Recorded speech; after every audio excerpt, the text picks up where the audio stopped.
dan, dobrodošli. Ovo će da bude video o jednoj zauzetoj mami koja se bavi mnogim stvarima istovremeno, pa kada se nešto desi što nismo planirali, kako to izgleda.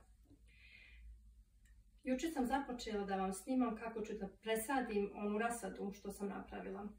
I šta se desi? Moje dijete ustane jučer ujutru bolesno.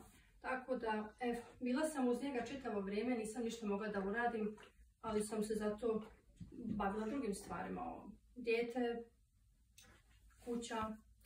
Sada, šta hoću sa tim da kažem je da nema veze. Znači, ako jedan dan promašimo, da prebacimo iz manjih čašica u veće, može to i drugi dan. Ne treba se kritikovati, mogu sačekati malo.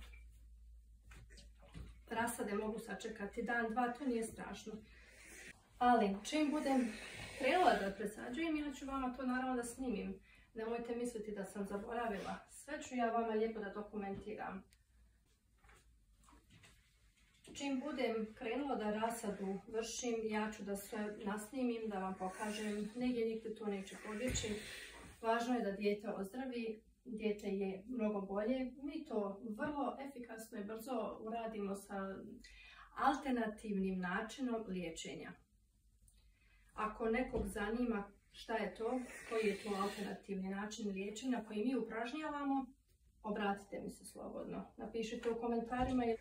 Dobro. Znači, kad budem krenula ponovo da rasađujem, ja ću da vama to postavim. Otac mi je donio iz bašte divan kompost, divnu zemlju.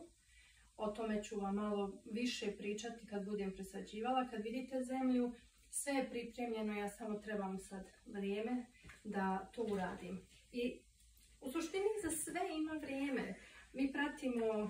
Ja pratim mjesec. Kako se mjesec kreće i kako stoji i šta podržava.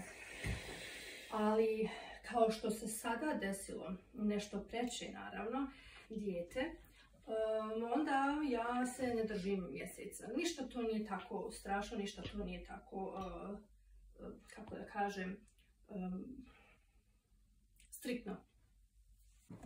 Tako da ako želite i dalje da gledate i da budete upućeni u moj život i u život mog baštarenja, ostanite, gledajte, vidimo se, družimo se.